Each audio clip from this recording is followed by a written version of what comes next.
Assalamualaikum, salam sejahtera. Hari ni kita nak bincang tentang kes pengsan. Okay. So pengsan dalam bahasa Inggeris disebut singkup. Okay.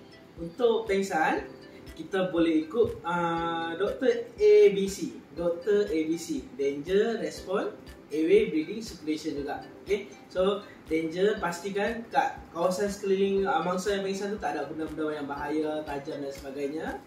Kemudian respon, kalau mangsa dewasa kita tepuk bahu dia. Kalau mangsa bayi kita tepuk tapak kaki dia. Untuk dapatkan respon mangsa.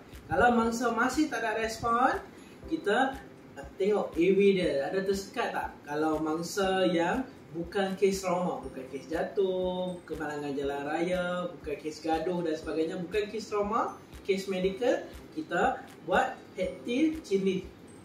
Dongakkan dagu, tolak dahi dia ke atas sikit.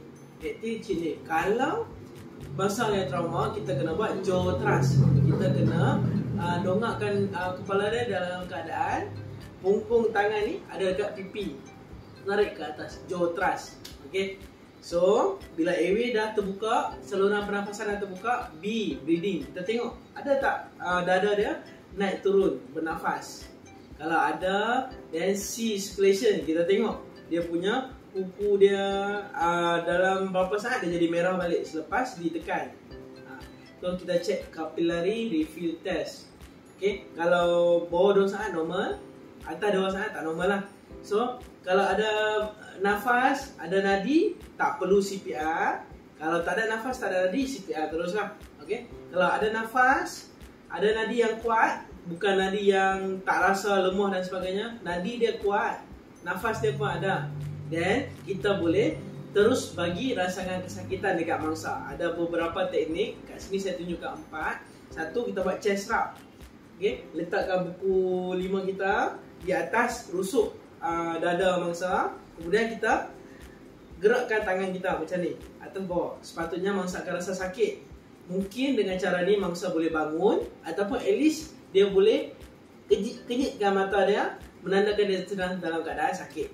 Cara yang kedua adalah kuku dengan kuku kita letak kat cuping telinga. Cara ni adalah cara yang kedua untuk merangsang kesakitan mangsa lah. Yang ketiga, dekat supraorbital, dekat bahagian kening ni, kita tekan dia kuat-kuat. Tekan dia kuat-kuat akan menyebabkan mangsa rasa sakit. Kemudian yang terakhir adalah di bahagian pangkal kuku ni, kita panggil lunula. Okay? Di bahagian sini picit kuat-kuat, tekan kuat-kuat dengan kuku yang lain. So akan memberi rasangan kesakitan kepada mangsa, dengan harapan supaya mangsa boleh bangun, terjaga, ataupun at least dia tunjukkan simptom-simptom yang dia boleh merasa sakit lah dan sebagainya. Okay? Pastikan kekal dengan mangsa. Kekal dengan mangsa, jangan tinggalkan dia. Okay? Sampai dia sedar ataupun sampai ambulans tiba di lokasi. Terima kasih kerana menonton.